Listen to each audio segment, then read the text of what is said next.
Hello guys, नमस्कार। स्वागत है आपका जियो स्माइल ट्रस्ट यूट्यूब पर।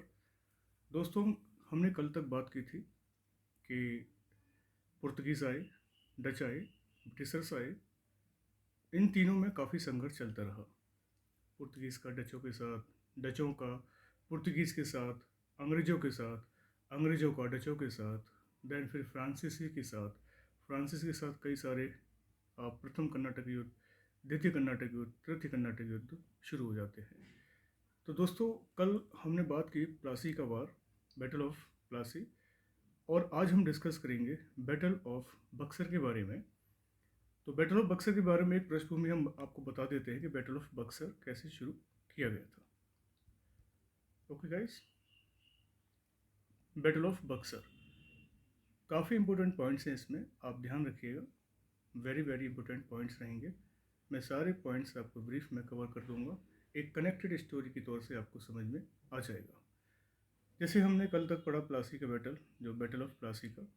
देन बैटल प्लासी में मैंने आपको बताया कि यहाँ पर मीर जाफ़र ने और अमीन चंद, देन घसीटी बेगम जो उसकी मौसी थी, राय दुर्लभ और सेठ मानिक चंद, इन लोगों ने षड्यंत्र करके सिराजुद्दौला को हटा दिया। सिराजुद्दौला को हटा दिया। ओके, सिराजुद्दौला को बंगाल की कुर्सी से हटा दिया। देन मीर जाफ़र बंगाल का नवाब बनता है। तो बैटल ऑफ बक्सर में मीर जाफ़र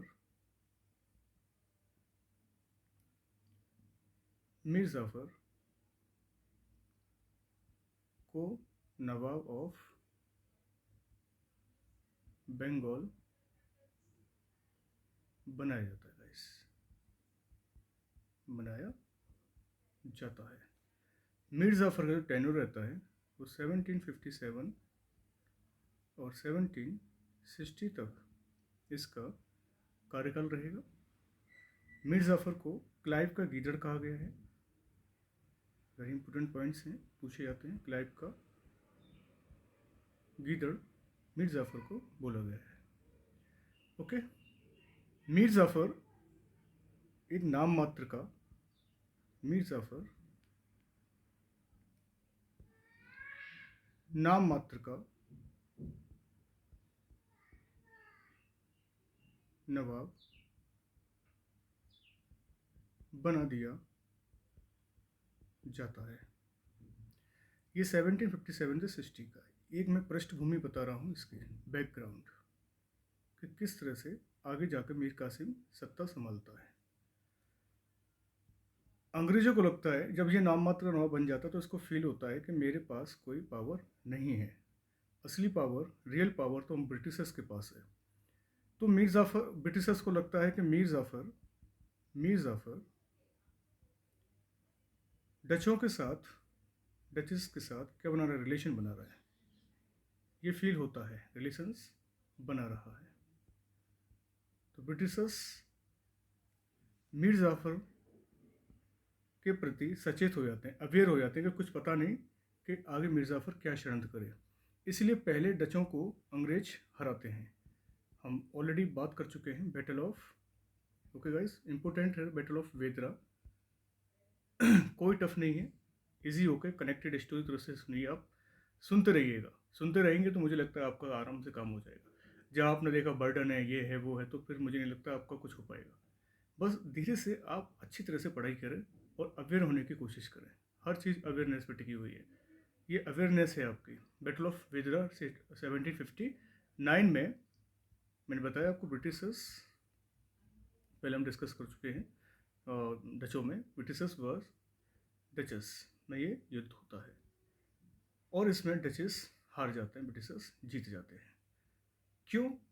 क्योंकि ये पृष्ठभूमि तैयार होती है बैटल ऑफ बक्सर की। उनको लगा कि मीर जाफ़र डचों से संबंध ज़्यादा बना रहा है और इस कंडीशन में मीर जाफ़र को अलग किया जाता है डचेस से, और मीर जाफ़र की जगह रिप्लेस किया जाता है किसको गाइस? रिप्लेस किया जाता है मीर कासिम को। एक छोटी सी स्टोरी है, बस थोड़ा सा दिमाग में आप रखते जाइएगा। कोई टफ पॉइंट मैं यहाँ मेंशन नहीं कर रहा हूँ एक ब्रीफ में मैं आपको बता रहा हूँ, सारे पॉइंट कनेक्ट हो जाएंगे। स्टोरी तो बहुत लंबी है, एक कहानी की तौर से बहुत लंबी है, वो ख़त्म भी नहीं होगी। वो स्टोरी मैं आपको यहाँ थोड़ा संक्षेप में बताकर वो सारे पॉइंट कवर आपके इसमें हो जाएंगे। ओके, तो मीर कासिम को गद्दी सौंप दी जाती है यहाँ पर 1760 से लेकर 1764 तक ये यहाँ पर रहता है मीर कासिम दोस्तों। तो मीर कासिम मीर जाफ़र का नेफ्यू, भतीजा होता है, और मीर कासिम जो है एक अच्छा रूलर बनकर सामने आता है। लेकिन ये नहीं चाहता कि मैं गुलामी करूं मीर जाफ़र की तरह। ये कुछ कॉन्स्पिरेसी अगेंस्ट, मतलब किसके खिलाफ? To Britishers. कैसी कॉन्स्पिरेसी? जो 10 तक पास किया था, जो मैंने आपको बताया था फ़र्रुखशियर ने 1717 में एक फरमान जारी किया था, शाही फरमान।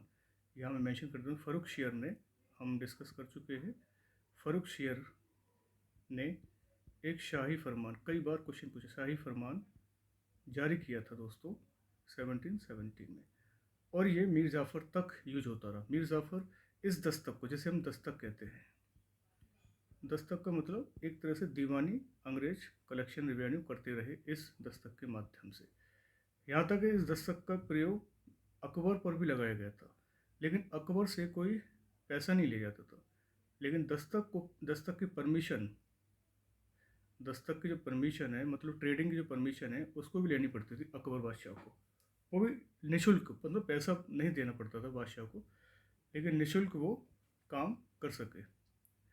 तो ये थोड़ा याद रखना, कॉन्स्पिरेसी अगेंस्ट टू ब्रिटिशर्स।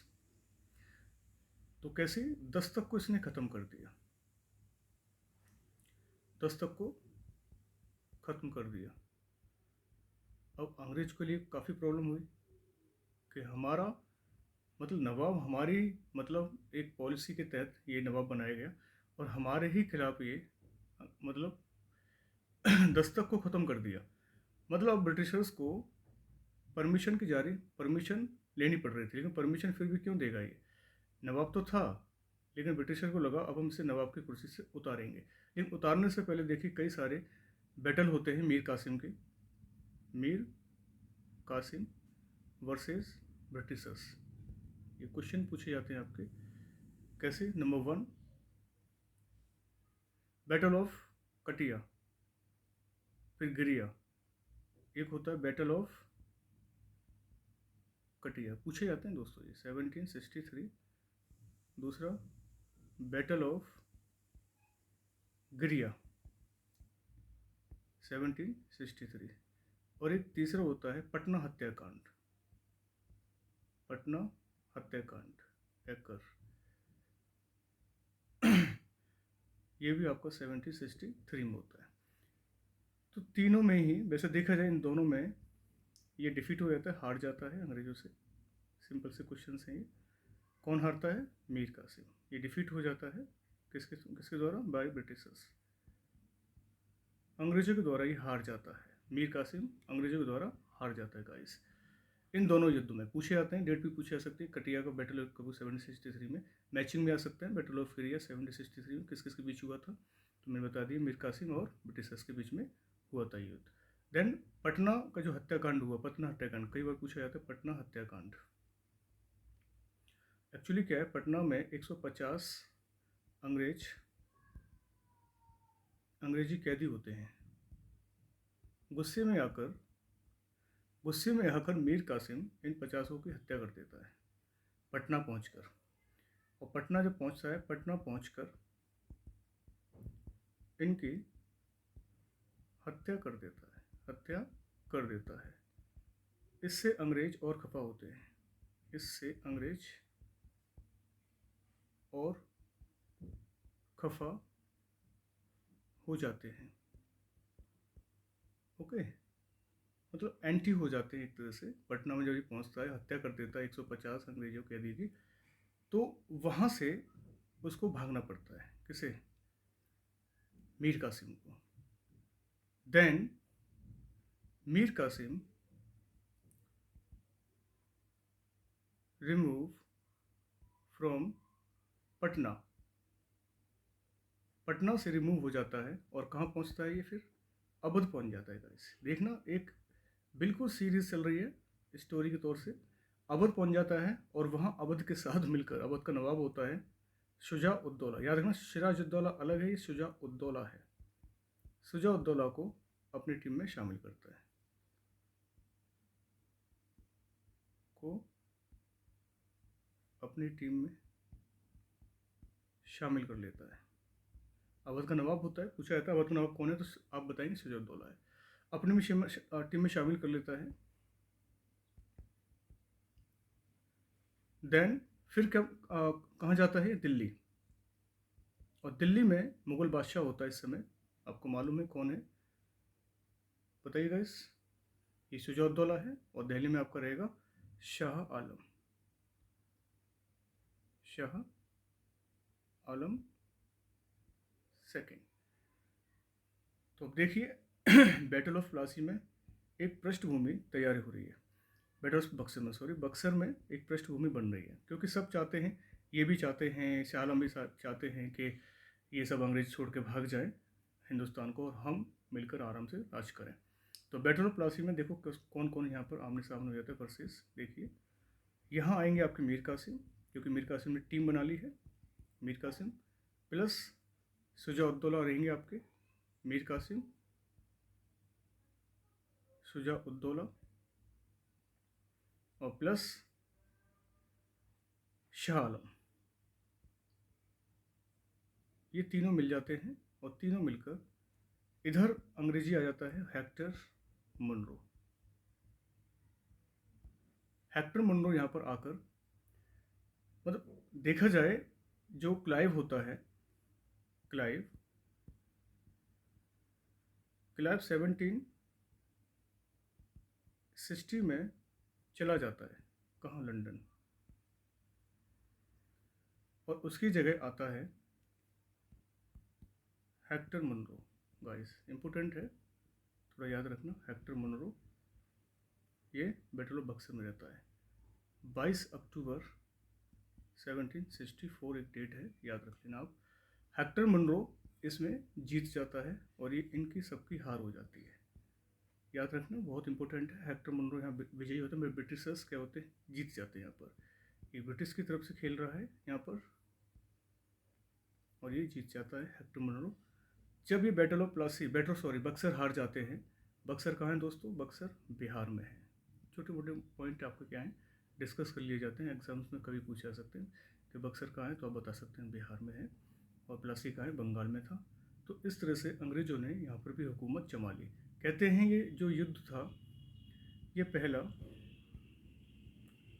निर्णायक युद्ध था दोस्तों, निर्णायक युद्ध था। ओके, निर्णायक। अनिर्णायक कौन सा था जो विश्वासघाती हुआ था? वो था आपका बैटल ऑफ प्लासी। और निर्णायक कौन सा था जो डिसीजन मेकिंग था, मतलब पूरी तरह से डिसीजन मेकिंग सिस्टम पर आधारित था? कौन सा युद्ध? बैटल ऑफ बक्सर का युद्ध, जिसमें इनकी जीत हो जाती है ब्रिटिशर्स की। आमने सामने लड़ाई होती है, मीर कासिम आमने सामने लड़ाई जारी कर देता है। वैसे मीर जाफ़र था यहाँ पर, मैं आपको बताऊँ, मीर जाफ़र तो गीदड़ था, जो मैं डिस्कस कर चुका हूँ यहाँ पर आपके। मीर जाफ़र, ये जो हम डिस्कस कर रहे हैं, ये तो गीदड़ था। और इसने, छोटा सा पॉइंट है, मिदनापुर, ये हम लिख देता हूँ थोड़ा, मिदनापुर, चटगांव, जब ये बंगाल का नवाब होता है तो मिदनापुर, चटगांव और बर्धमान की ये दीवानी दे देता है। ये दीवानी अंग्रेज़ों को सौंप देता है, अंग्रेज़ों को हैंड ओवर कर देता है।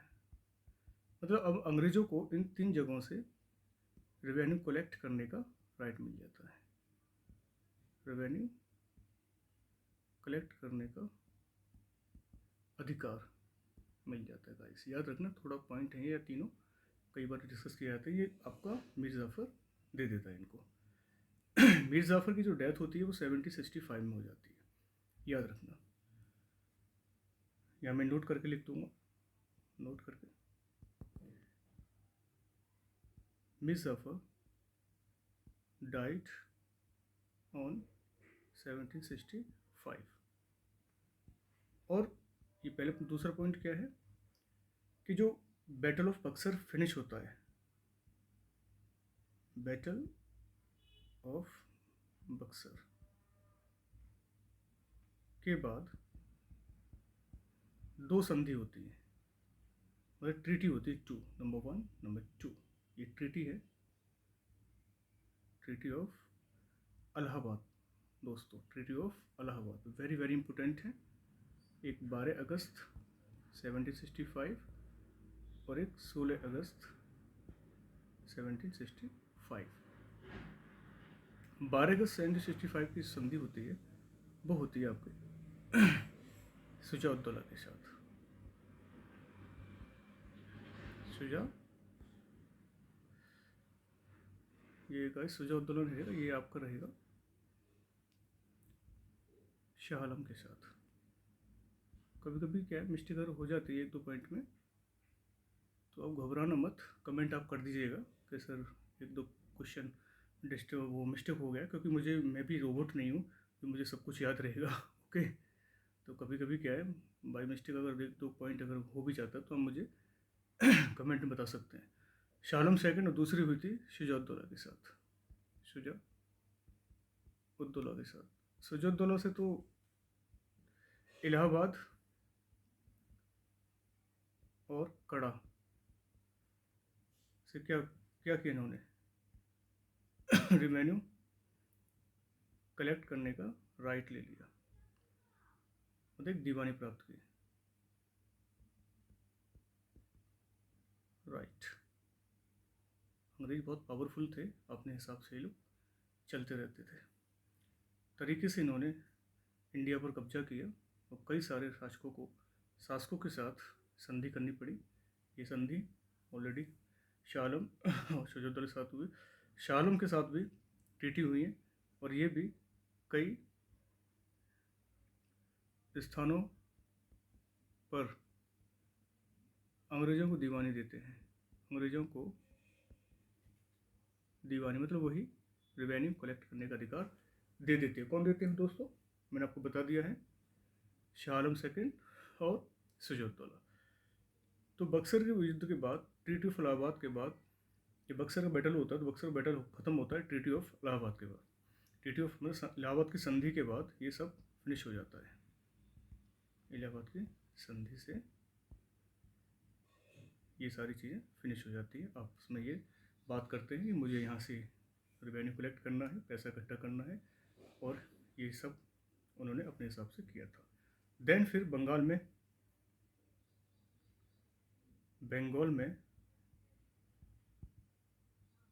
द्वैध शासन स्थापित किया, द्वैध शासन स्थापित किया। मैं आपको बता दूंगा, जो संधि होती है उसमें बंगाल का नवाब कौन होता है पता है आपको? मैं वैसे ही मतलब एक मोटिवेशन स्पीच से बोलता हूँ, आपको का मतलब क्या है कि यहाँ पर मैं बस एक लैंग्वेज बना सकूँ। नवाब ऑफ बंगाल इसमें था नजमुद्दौला, मीर जाफ़र का बेटा नजमुद्दौला, ये था। ओके, ये भी फॉर्मेलिटी वाला शासक था, रूलर था बंगाल का नवाब, तो ज़्यादा कोई हाई फाई नहीं था। इसके ही प्रेजेंट में ये संधियाँ हुई थी, और अंग्रेज़ों को भी दोबारा अधिकार मिल गया रेवेन्यू इकट्ठा करने का यहाँ से। बंगाल तो वैसे ही प्रसिद्ध और व्यवस्थित, वेल डेवलप, उर्वरक क्षेत्र, प्रोडक्शन, मतलब कह सकते हैं कि एक बहुत समृद्धशाली प्लेस था, ये समृद्धशाली प्लेस था, स्थान था, जहाँ से इन्होंने अपना ट्रेडिंग सेंटर बनाया। ओके गाइस, बात है द्वैध शासन की। अब द्वैध शासन में क्या है, बाई कैमरल द्वैध शासन में दो शासन हो गए, एक तो कंपनी का, समझा देता हूँ मैं आपको, और दूसरा नवाब का। कंपनी नवाब के पास सिर्फ लाइबिलिटी रहती थी, उत्तरदायित्व। लाइबिलिटी मतलब उत्तरदायित्व रहता था, उत्तरदायित्व रहता था, और ये राजस्व इकट्ठा करती थी, बस राजस्व इकट्ठा करती थी। इस तरह से द्वैध शासन स्थापित हुआ बंगाल में। और द्वैध शासन जनक कौन है? Lord Clive. क्लाइव, याद रखना, ये फादर होता है इसका, बहुत ही बार पूछा जाता है। मतलब ऐसी ये द्वैध शासन थी, इसकी वजह से, इस व्यवस्था से 1770 में बंगाल में अकाल पड़ गया, लाखों लोग भूखे मर गए। क्यों? क्योंकि सारा रेवेन्यू कौन ले जाता था, और जवाब कौन देता बेचारा? नवाब। इसको जवाब देने के लिए छोड़ दिया, और पैसा इकट्ठा करके कौन भाग जाता था लंदन? राजस्व कंपनी। कंपनी का नाम आप जानते हैं, the merchant of London into the east India company, जो बाद में